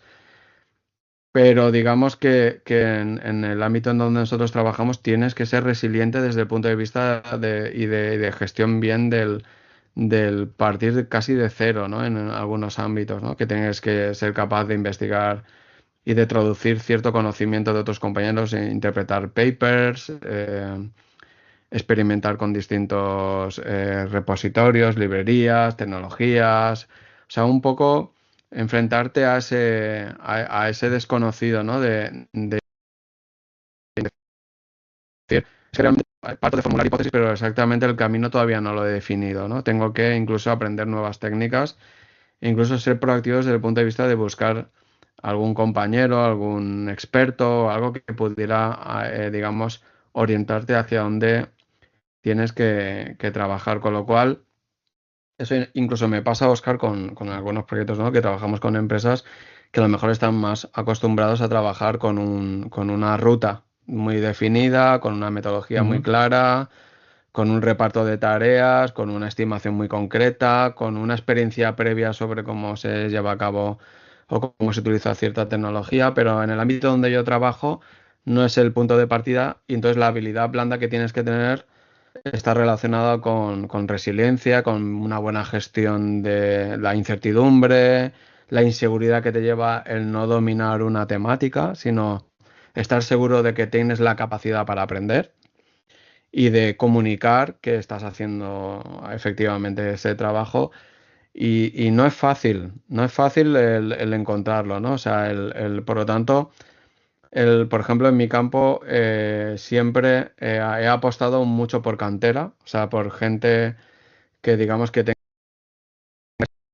esa semilla de ser proactivo para el aprendizaje y poco a poco les hemos ido dando la seguridad de la gestión del riesgo y eso hace falta, ¿no? Es decir, necesitas una metodología de trabajo que lo habilite, ¿no? Ujú. Entonces, esto yo creo que es una característica bastante importante del trabajo que hago y del trabajo que desarrollamos en los centros tecnológicos. Muy bien. Bueno, como veo entonces en este caso no hay martillos de oro, no hay metodologías estándar que sirvan para todos los casos. Hay que ser, bueno, dinámico, adaptarse, pero un poco el quid de la cuestión, y por aquí va mi pregunta, es, dado que el entorno es tan dinámico, tan cambiante, surgen tantas tecnologías constantemente, ¿cómo conseguís manteneros a la vanguardia en ese sentido, a nivel de conocimiento teórico que se va desarrollando por todo el mundo? ¿Utilizáis algunas fuentes en concreto? ¿Para cada caso particular comenzáis a hacer una investigación de cero? ¿Cómo hacéis esa gestión? Pues la hacemos, te confieso, con angustia. Yo creo Me que imagino. con angustia, sí. Yo creo que estamos ahora viviendo y yo creo que algunos de los que me escuchen estarán empatizando con lo que voy a decir. De hecho, a veces bromeo con mucho Prozac, Oscar, porque es muy difícil estar hoy en día a la vanguardia, ¿no? Y hay mucha información, además de distintos niveles. Hay información, incluso diría, incluso en el ámbito científico hay incluso más marketing que nunca. Pero nosotros en general solemos hacer vigilancia tecnológica, además de una manera bastante distribuida, es decir, que cooperamos entre muchos compañeros. Tenemos obviamente las conversaciones de pasillo, típico, como todos, Ujú. pero Ah, también importantes. tenemos, sí, importantes, pero también tenemos, digamos, la capacidad de preguntar, tenemos la capacidad de asistir a charlas que solemos hacer sobre distintos ámbitos, que eso te da la oportunidad de ir estando un poco al día por el tipo de trabajo que realizamos. Obviamente hacemos una vigilancia tecnológica externa. Ujú. Las empresas también nos ayudan un poco a hacer de termómetro, porque al final ellas es imposible estar un poco viendo todo, pero que digamos que nosotros sí que tenemos, somos bastante metodológicos en el sentido de que observamos el marketing, es decir, el típico podcast, blog, como este, eh, eh, blog post, cualquier noticia, listas, etcétera, pero que digamos que sí que somos muy prudentes en este punto de poder comprobarlo con publicaciones científicas, ¿no? Con poder llegar a contrastarlo e incluso de poder enjuiciarlo con nuestros propios benchmark, experimentos, ¿no? Para poder comprobar que realmente la información que estamos accediendo es veraz, ¿no? Entonces, porque lo que estoy tratando de decir es de que ahora la información es masiva, que afortunadamente hay a distintos niveles, tanto a nivel, digamos, más marketingiano, y que tenemos que ser también bastante precavidos sobre lo que leemos y cómo lo leemos Sí. y que, ¿vale? Entonces, digamos que ahora la sensación que tengo es que no solo hay más información, sino que además necesitamos un mayor esfuerzo para hacer ese triaje y para hacer ese destilado sobre aquella información que es relevante. Por eso es muy importante también pues el volver un poco a los fundamentos más humanos, ¿no? O sea, acudir al compañero experto, consultarle al o bien al colaborador o al socio o sea, o sea, hay un poco una regresión desde mi perspectiva, otra vez más a lo analógico, ¿no? Oye, Óscar, ¿a ti qué te parece esto? Un poco porque digamos que ahora hay una maquinaria informativa bastante grande Sí. y además bastante cambiante, con lo cual cuesta un poco seguirla y como digo, verificarla, ¿no? A veces no acabo de... somos prudentes en este sentido nosotros. Ujú. Yo ahí empatizo contigo y de hecho, efectivamente, cada vez más complejo. Yo no lo he analizado ni he curioseado, pero tengo la sensación de que irrumpiendo los LLMs, que la velocidad de generación de información en Internet está creciendo seguramente de forma exponencial y mucho será contenido regurgitado, de escasa calidad, incluso falso, y No, efectivamente no, esa labor no, de cotejar y ir a la no fuente tiene, original. no tiene que ser necesariamente malo, porque incluso ya han habido experimentos, igual que se hizo con las imágenes, han habido ya IAs que han publicado en revistas científicas Ujú. generando sí, nuevo conocimiento. De hecho, no me parece incluso algo necesariamente negativo, Ajá, siempre y cuando haya una supervisión y una claro. garantía de que el contenido es de calidad, ¿no? Que no son alucinaciones y demás, ¿no? Pero como decía antes, la IA yo creo que nos va a ayudar mucho en la generación de nuevo contenido. Sé que se están haciendo esfuerzos en esa dirección, con lo cual no, o sea, no tengo una mala opinión respecto a esto. Digo que esas circunstancias nos ha llevado a tener que ser nosotros más precavidos e invertir más tiempo. Entonces, mantenerse a la vanguardia cada vez me parece más complejo.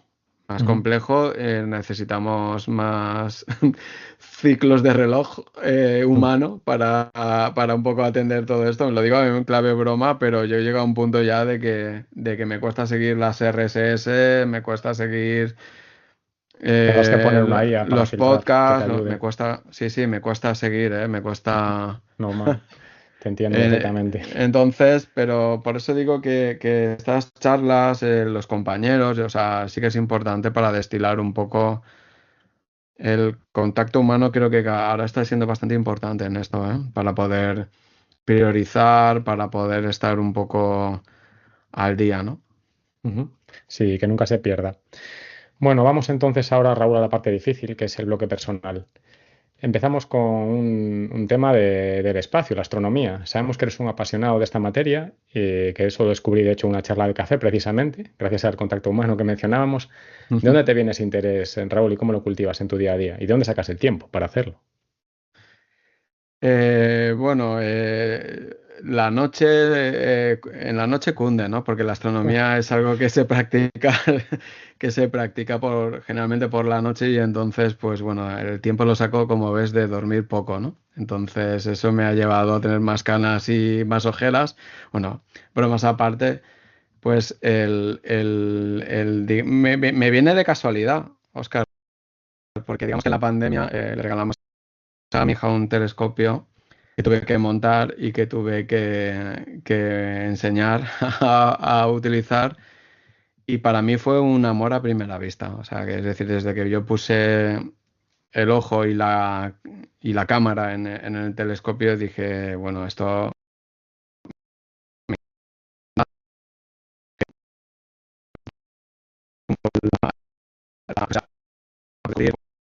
por analizar. Y aparte la astronomía cubre, o sea, he tenido la sensación de que todo lo que he ido aprendiendo a lo largo de todo este tiempo se reunía en la astronomía, porque estamos hablando de que hoy en día la astronomía amateur es súper tecnológica, o sea, desde la perspectiva estamos hablando pues de hacer astrofotografía o hacer ciencia, me da igual, pero relacionada con el control automático de los equipos, del telescopio, de la montura, de las cámaras, de los refrigeradores, de los calentadores, de los paneles, de los enfocadores. Hay una cantidad de cachivaches y de sistemas que lo hace muy atractivo para alguien pues, que le interesa el desarrollo de software, la electrónica, la óptica, el control, la ciencia, la astronomía. O sea, hay una cantidad de disciplinas aquí enormes. Es decir, además con eh, cuestiones e intereses y hay de todo. Oscar, hay gente que desarrolla, hay gente que crea su propio enfocador, hay la gente, los makers, los impresoras 3D, electrónicos, hay gente que viene a lo mejor más de la parte de arte y entonces le interesa más la parte pues, de cómo hacer una fotografía cada vez más bella. O sea que la verdad es que la astronomía es una pasión para mí. Como digo, ha sido un enamoramiento. Llevo poco tiempo, en verdad, pero he tenido una inversión total. Y mi día a día pues es bastante ajetreado porque yo hago divulgación sobre astrofotografía en YouTube. Bueno, un canal muy humilde pero con bastante movimiento, que se llama Astrocitas. Es un lugar donde invitamos a otras personas a hablar sobre astronomía y astrofotografía, ¿no? Entonces, es un lugar de tertulia, de conversación, de intercambio de conocimiento,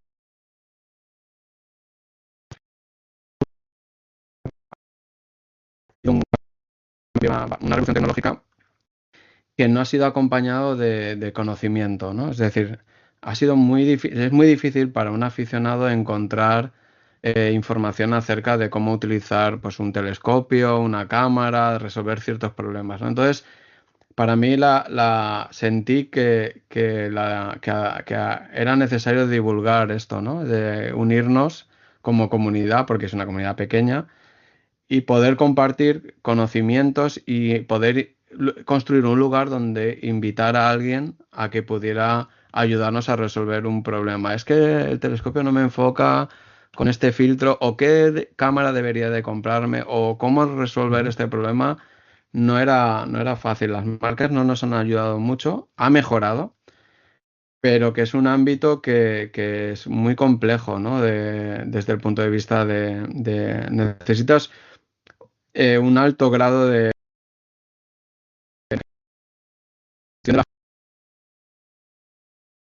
y eso a mí me ha motivado mucho. La verdad que me he visto como un lugar donde poder desarrollarme, donde aprender constantemente. Como digo, soy muy curioso, y además de compartir con mucha gente esta afición. Entonces, mi día a día es generar contenido en internet, charlar con compañeros y controlar un par de telescopios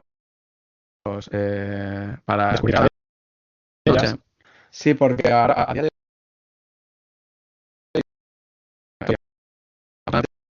hoy mi telescopio tiene un observatorio remoto y lo controlo desde casa, ¿no? Es decir, que no está totalmente automatizado, desde el techo que se abre en el observatorio hasta el lugar donde tengo que apuntar con el telescopio, incluso la descarga del propias fotografías que realiza, ¿no? A mi casa, y luego todo su procesamiento.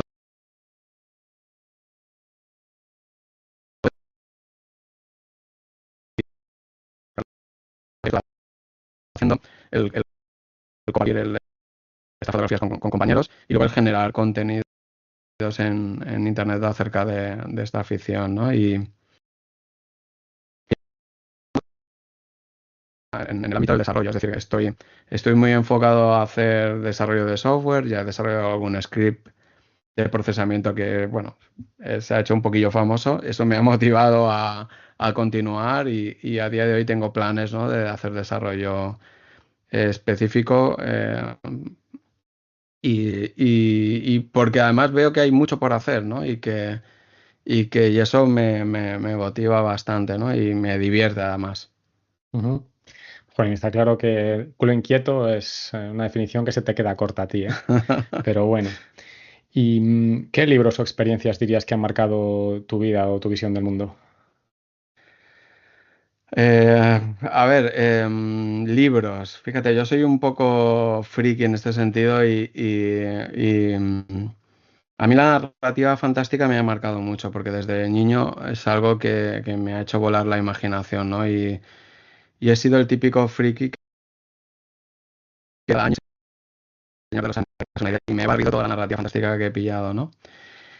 Pero pensando en el ámbito profesional y un poco lo que te decía, he sido un poco raro, en el que siempre me han llamado la atención los libros que me permitían un poco tener una visión de conjunto, ¿no? Por ejemplo, a mí los libros de Eduard Punset me han ayudado mucho. Me han ayudado mucho a tratar o sea, he sentido la necesidad de comprender el porqué del mundo, de nuestro comportamiento, el porqué. De hecho, me he descubierto la necesidad desde hace muchos años de entender la historia de la ciencia, la filosofía detrás de la ciencia, el cómo funciona el conocimiento, la creación de conocimiento, el que nos lleva a todo esto. Entonces, no un libro, pero sí un ámbito, ¿no? O sea, para mí Eduard Punset me ha ayudado mucho a abrir la mente respecto a todo esto que te estoy comentando. Y está un poco han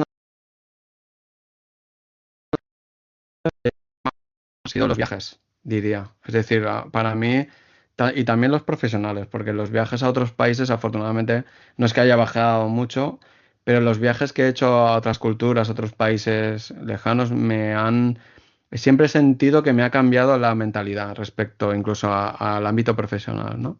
Ujú. Y para mí han sido muy importantes, ¿no? Entonces, por ejemplo, un viaje profesional a Chile me ha marcado bastante, o sea, a nivel profesional, o sea, digamos, la inversión que tuve con las empresas, la cultura que tienen del trabajo, cómo viven la vida y la visión que tienen, no sé, me tuvo un gran impacto en mí, digamos, como que sentí que empezaba a comprender más las ciertas cosas, ¿no?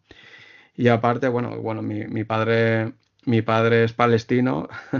Te puedes imaginar cómo esta experiencia me ha marcado un poco en la visión del mundo, ¿no?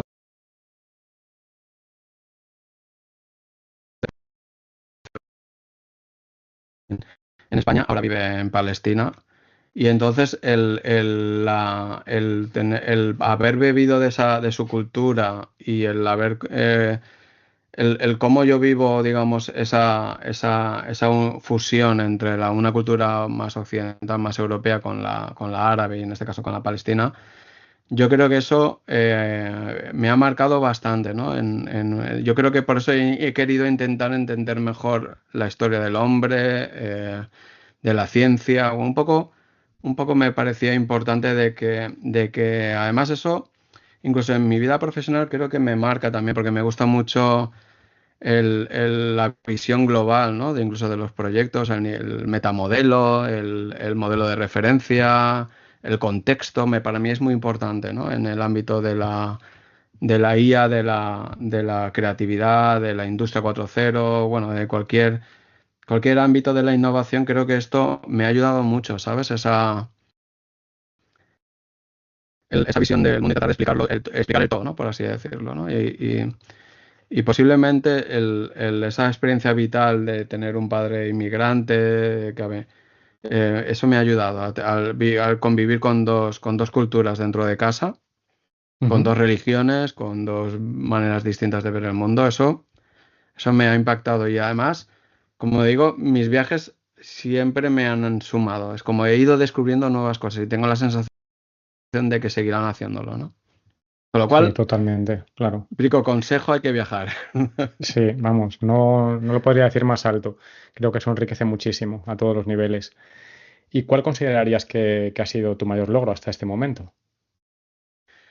Bueno, mi mayor logro es lo que te comentaba de cómo convertir una idea de proyecto final de carrera en una empresa. Para mí eso, estoy muy orgulloso, siempre lo digo, soy un poco abuelo cebolleta a veces cuando lo cuento, Ujú. porque además sentí que hacía algo relevante, ¿no? Con mi vida y que cambiaba además la vida, que hacía más sencillo a muchos grabadores de datos y contables, ¿vale? Para mí fue un orgullo, la verdad, el estar 3 años investigando y que eso diera frutos para trabajar en una empresa y fue una experiencia muy gratificante para mí, ¿no? Y de cómo materializar ideas a lo largo del tiempo. Eso me impacta, Oscar. Por ejemplo, además siempre recuerdo una anécdota de cómo ciertos problemas que tenía en el proyecto se me ocurrieron simplemente haciendo footing, ¿no? Ciertas soluciones haciendo footing me vino la idea feliz y luego pues resultó ser la idea correcta y vivir eso pues me parece un logro y estoy muy orgulloso, la verdad, de haber vivido esa experiencia, ¿no? Muy inspirador. Eso suele ocurrir, ¿eh? A veces Mm. se te enciende la bombilla o en la ducha o cuando estás Sí, haciendo sí, sí, deporte. Sí, sí. sí. Es Un que es clásico. mágico y uno lo recuerda, por lo menos a mí es una experiencia que me transforma, ¿no? O sea, me ocurre poco, ¿vale? Pero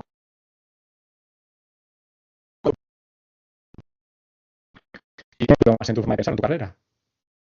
pues voy a citar a una persona con nombres y apellidos que es Carlos Seaton, es un venezolano, profesor del MIT, que vino a España casi por casualidad, que además estuvo creando y diseñando el plan estratégico del REDIT, la red que te decía de centros tecnológicos en la Comunidad Valenciana, que tuve la fortuna de trabajar 7 años con él en una empresa en la cual tengo el orgullo de decir que fui también, de la cual fui socio. Y Ujú. aprendí pues básicamente soy lo que soy gracias a él, ¿no? Desde el punto de vista de innovación, de gestión de innovación abierta, pero también a nivel humano aprendí muchísimo, ¿no? Porque él me enseñó valores en el trabajo que yo desconocía, ¿no? Que tiene que ver con cuidar el talento, fomentarlo, como dice Simeone, partido a partido.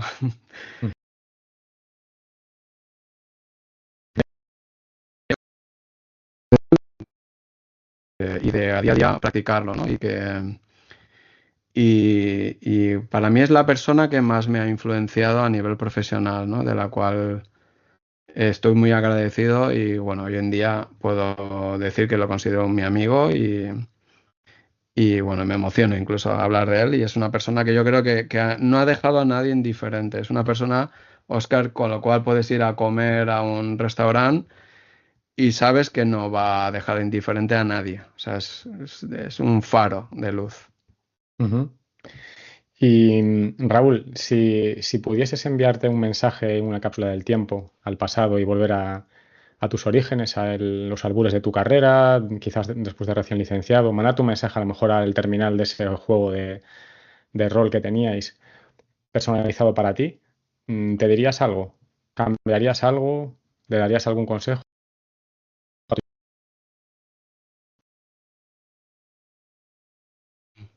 Pues le diría tómatelo más ligero, pero no cambiaría nada.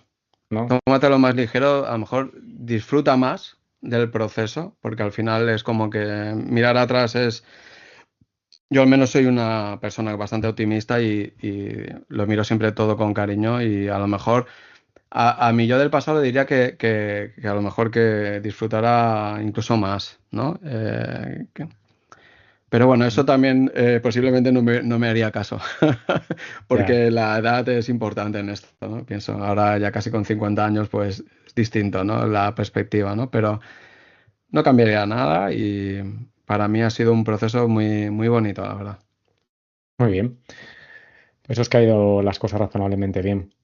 Pues vamos entonces ahora con la ronda rápida de preguntas. Estas son de respuesta un poquito más telegráfica, si acaso. ¿Ave nocturna o madrugadora? Pues yo soy madrugador, pero ahora obligado por una pasión soy ave nocturna, pero yo soy de los.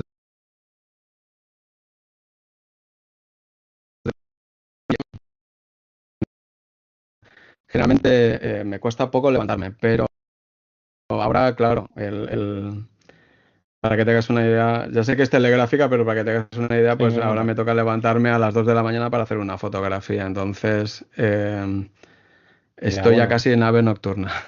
esa tópica que dicen, ¿no? Exacto. ¿Y qué haces ahí? Pues he desayunado café con leche y unas tostadas con mantequilla. Ok. Comida y bebida favorita. Pues como buen valenciano voy a decir paella y un buen vino tinto. Ujú. ¿Tu estación favorita? Pues me está cambiando, ¿sabes? Porque yo he sido muy de verano, de playa y tal. De hecho, me encanta el calor, me encanta todo lo que tiene que ver con el verano. Pero para la astrofotografía el invierno es lo mejor. Entonces, noches largas, noches frescas.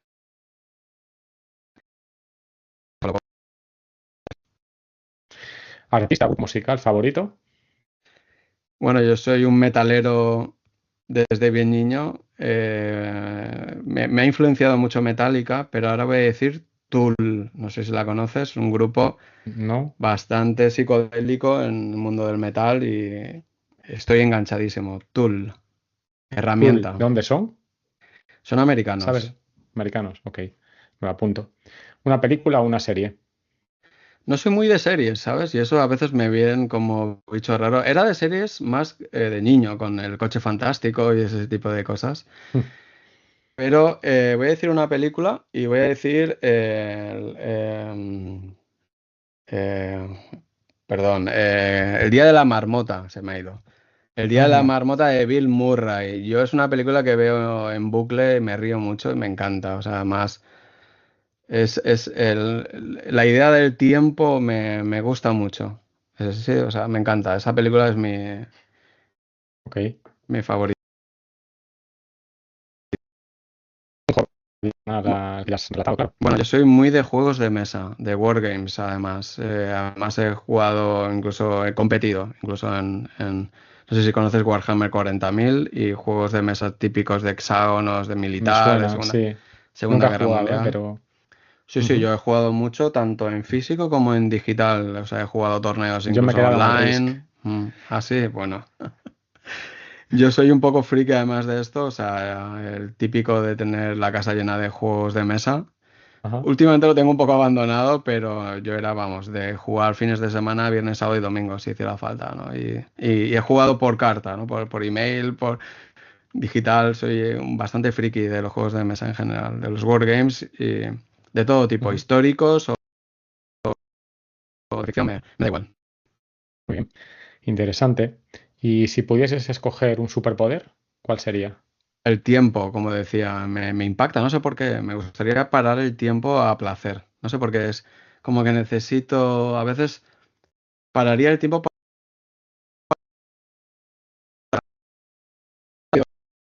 tiempo a todo. Necesito tiempo para disfrutar y para conocer y para saber, ¿no? Y eso para mí me marca. Pararía el tiempo, sería mi superpoder. Bueno, ahora quizás con la IA se especula mucho, ¿no? Con el tema de la inmortalidad y demás. Quizás ha venido a Bueno, socorrerte. no quiero ser inmortal, quiero de vez en cuando poder leer un libro sin que haya pasado el tiempo, ¿no, Oscar? ¿Te imaginas? Ya, sí, sí, totalmente. Sería genial. Bueno, pues muy bien, Raúl. A modo de cierre ya, ¿dónde pueden encontrar nuestros oyentes tus datos de contacto para saber más de ti, sobre tu trabajo o escribirte, contactarte? Bueno, en Google, si buscas mi nombre, Raúl Hussein, van a salir una amalgama de páginas raras, tanto profesionales como de aficiones, como ya digo, ahí tanto de Wargames como de astronomía, etcétera, ¿no? Yo en YouTube me podéis encontrar como Astrocita si estáis interesados en la divulgación de la afición. Estoy en algunas redes sociales también, podéis encontrar incluso mis...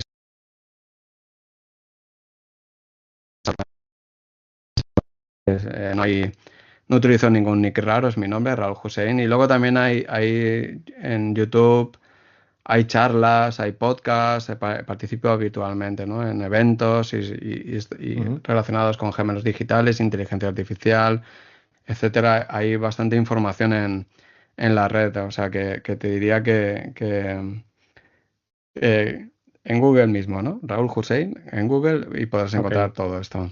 Sí, si no, perfil de LinkedIn o incluso seguramente en la web de ITI Sí, sí, aparecerás, claro, quizás, no lo sé, exactamente. seguramente.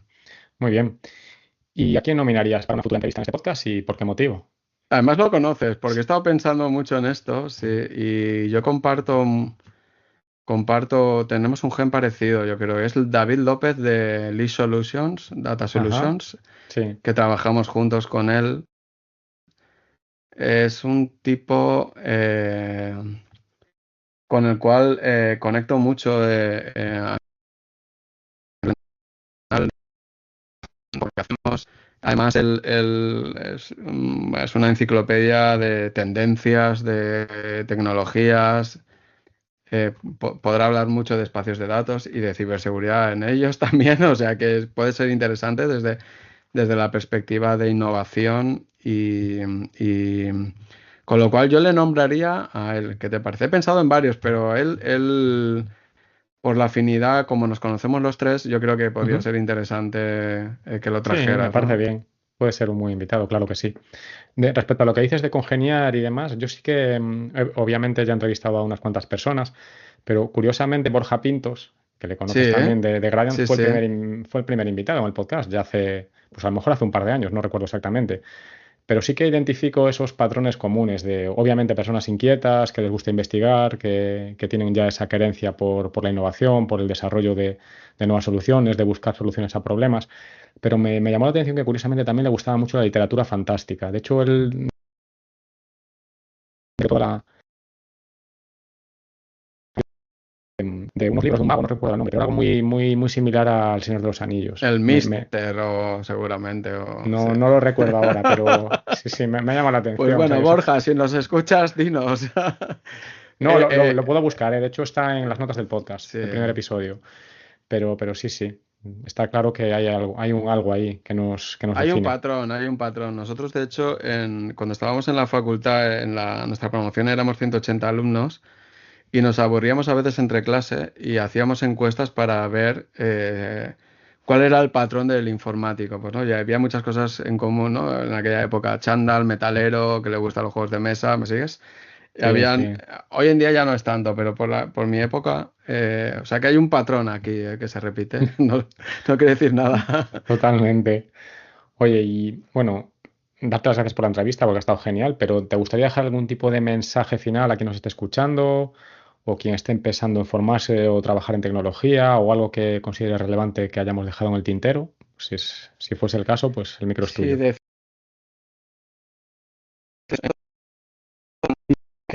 que hay riesgos en el sentido de cambio de la tecnología, ¿no? Es difícil hacer apuestas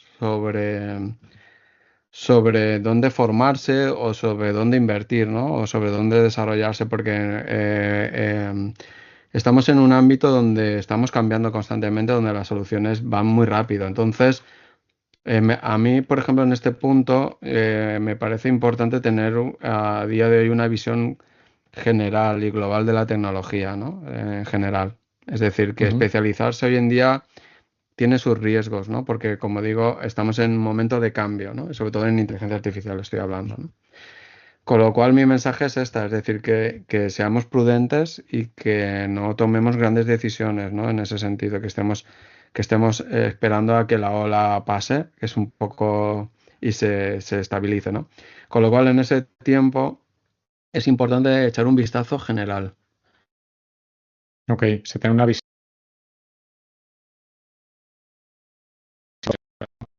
Primero sería no especializarse en un lenguaje de programación, Ujú. por así decirlo. Ok, algo se viene, ¿no? Pero no sabemos qué todavía. Pues nada, Raúl, lo dicho, un placer. Ha sido una entrevista estupenda. Hemos tocado muchísimos temas. Yo creo que ha sido de mucho interés para la audiencia y bueno, ya nos conocemos hace tiempo y yo creo que congeniamos en cierta manera y ha sido un placer tenerte. Igualmente, Oscar, un placer que hayas contado conmigo, es un privilegio y nada, el sentimiento es mutuo y muchos éxitos y espero que sigamos trabajando juntos porque la verdad es que los proyectos en los que participamos para mí son muy motivadores y son divertidos además y entonces espero que continuemos mucho tiempo más. Y antes de cerrar, recuerda que si quieres adentrarte en el mundo de la ciberseguridad pero no sabes por dónde empezar, puedes visitar escuelatecnologicadaferra.com/masterclass. En la masterclass en ciberseguridad tendrás a tu disposición un vídeo de más de 1 hora y media, donde te contaré qué es la ciberseguridad, por qué tiene sentido formarse en esta materia, así como te hablaré sobre qué se necesita a nivel de conocimientos y habilidades, salidas profesionales, salarios, empresas donde enviar el currículum, opciones de formación y mucho más. Y como los freelance no podemos desperdiciar ninguna ocasión para vendernos, me gustaría comentarte además que si necesitas un consultor para realizar campañas de formación y concienciación en tu organización en materia de ciber, definir un programa de seguridad de la información, conducir alguna auditoría normativa o hacer desarrollo de producto o I+D, puedes contactarme en oscar.iglesias@daferrasecure.com o visitar la web con el mismo nombre de dominio. Esto ha sido todo por hoy. Te doy las gracias por escucharme. Si deseas suscribirte y valorar positivamente el programa en tu plataforma habitual, ya sea iVoox, Spotify, Apple Podcasts o YouTube, ayudarás a la difusión del podcast y a que otros como tú puedan disfrutar con estos contenidos. Pero valoro más que lo compartas con conocidos, familiares o amigos, a quienes creas que estos contenidos o recursos que ofrezco puedan aportarles. Y si puedo ayudarte en algo a nivel personal o profesional, o quieres hacer cualquier pregunta, comentario o sugerencia, sabes dónde encontrarme. Ten cuidado ahí fuera.